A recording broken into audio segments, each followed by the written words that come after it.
Well, folks, the American Legion was founded during a global pandemic and has responded to the current COVID-19 crisis in a manner that would have made the original Legionnaires of 1919 proud. Throughout the national emergency, American Legion National Commander Bill Oxford has continued to lead the nation's largest veterans organization, as many American Legion posts have endured shutdowns while stepping up their responses to the needs of veterans and their local communities. Welcome, Commander James Bill Oxley. Nice to speak with you again, sir. Thank you, Mark, for the invitation, and it's such an honor to be here and represent the almost 2 million members of the American Legion. Well, how has the American Legion adapted to the new environment? Wow. Well, Mark, you know, it's really tough when a close-knit family like the American Legion gets the decision to social distance and separate and close Legion posts and do those kinds of things to reduce the effectiveness. But with the American Legion, I can honestly say, even though we face those requirements for shutdowns and distancing and isolation, we're still on the job, still doing good things, and still accomplishing many of the tasks that the American Legion is known for. Yes. And I'd be happy to talk about a few of them if I can. Yeah, my word. We'll get to that. I'm just saying you're still doing a marvelous job. Other posts organize food and relief drives in parking lots and so on. But by all means, go for it. Share some good news with me. Well, we've got over 13,000 Legion posts across the country, and I can give you examples from every state about, you mentioned food drives or drive-through meals or virtual job fairs or blood donation drives for the Red Cross. All of those things still happening with following the rules and regulations from the government and the CDC. But still out there, still on the job, still doing the things that we think are necessary to protect and serve America's veterans. Well, go ahead. I was going to say, I know that you're committed to improving the lives of those who've already sacrificed so much for this nation. America has endured wars and depression during its history. Do you believe the country will come out of this challenging period stronger than ever, Bill? I do. I think in the long run, we've learned so many things because of the issues that we faced. But as we continue to move forward, I think we will come out. We will come out bigger, better, stronger, and better because of it. You have continued to testify before congressional committees. I mean, you work hard at this. You meet with the Department of Veterans Affairs, communicate with the White House on the pressing issues facing our nation's veterans. Tell us about the legislation that you got passed last year that expands membership opportunities in the American Legion. Well, Mark, you're right. We have continued to converse regularly with the Secretary of the VA. We converse regularly with the White House on legislative issues. But you mentioned the Legion Act, which we did pass last year, and that was a bipartisan issue. Most veterans issues are bipartisan. So we were able to get the Legion Act passed, and the Legion Act opened Legion membership to any veteran who served on active duty since December 7, 1941. And previous to that, there were some gaps in Legion membership eligibility dates, but with the passage of the Legion Act, every veteran who served on active duty with an honorable discharge since Pearl Harbor is now eligible for the American Legion. We would encourage and invite every veteran to come out and join us, become part of our Legion family.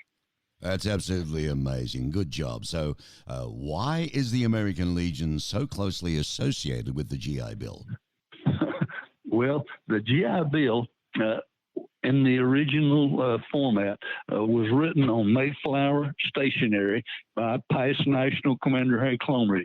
He wrote the GI Bill, and he carried it to Congress, and they had the foresight to pass that into law, and that was the original GI Bill. And every iteration of the GI Bill since then, and there have been multiple ones, the American Legion has been part of the sponsor, part of the driving force to get those things passed as the GI education system has changed and adapted over the years. Commander, do you want to touch on some of the issues that the American Legion has focused on? For instance, the suicide prevention and so on, plus your 4 pillars. Let me talk about our four pillars first of all. The American Legion is founded on four pillars, one of which is Americanism, promoting Americanism, a strong patriotic America, and continue to do flag education. Our children and youth programs are part of Americanism. American Legion baseball, our American Legion boys and girls state. Boys Nation and Girls Nation, our rhetorical contest, our junior shooting programs, all of those are trying or teaching America's youth about what a patriotic and strong America is.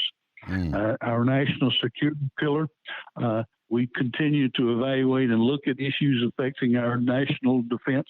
And the COVID pandemic's got to be part of that consideration right now because it does affect the national security of the country. Our Veterans Affairs and Rehab, our veteran service officers are still out there processing claims, still helping veterans work toward getting themselves enrolled and getting those proper payments from the VA. Our let me see. Well, of course. Let me jump over. Recovery, transition, families, education. I mean, you do so much, and the benefits for veterans. Absolutely. Our Veterans Affairs and Rehab is always out there on the job, looking and trying to protect and get the veterans the benefits they so rightly deserve and have earned.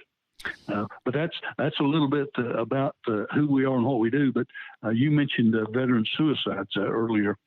Veteran suicides is one of the main issues, main concerns that we're concerned about now. 20 veterans a day are still committing suicide. 20 is a travesty. One is a travesty.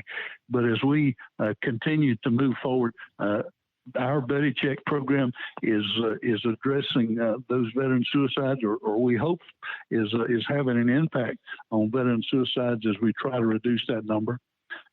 Our Buddy Check program has received national attention and emphasis, and we've been able to convince a couple members of Congress to develop a Buddy Check Week bill to introduce to the VA. And that Buddy Check bill, that's Senate Resolution 4657 and House Resolution 2898. But those pieces of legislation are being considered, and we hope they can be forwarded to the VA to develop education and training and help improve the society outlook as far as veteran suicides go. Well, of course, the Legion has, stepped up your Buddy Check program, but you're asking family members to reach out to veterans that may feel isolated, especially during this COVID-19 pandemic. Always, when we think about veteran to veteran, that's important. That's critical, and we're seeing great success. But we are asking anybody. I mean, if it's a relative, it's a neighbor, it's a friend, anybody that sees a veteran in a potential point of crisis, say something. Let us know about it. But as we reach out and try to affect this veteran suicide rate, every member of society needs to be aware of those special needs. And there is a veteran suicide hotline. That number 1-800-273-8255. If anybody sees a veteran in a potential point of crisis, please call that suicide hotline. Well, Commander, in the exactly 1 minute we've got left, I just want to touch on membership if you'd like to plug that. Oh, absolutely. Always. I would encourage every veteran out there, regardless. If you are a member of a veteran service organization, thank you. If you're not, find one, join one. It helps us help you. So I would entice or encourage every veteran to join the American Legion. If you're interested, you can always check us out at your local post. You can check us out at a department website, or you can check us out at legion.org, which is our national website. Any of those spots will be a good place to become connected or join the American Legion post. Thank you, sir. Vietnam War veteran James W. Bill Oxford. He was elected National Commander of nearly 2 million member legions back in 2019. And, of course, take his advice up on joining this 12,000 posts worldwide, 2 million members. But I tell you what, more than ever, we need each other now. Thanks, Bill. Lovely speaking with you. See you again sometime. Thanks, Mark, for the invitation opportunity. Goodbye now.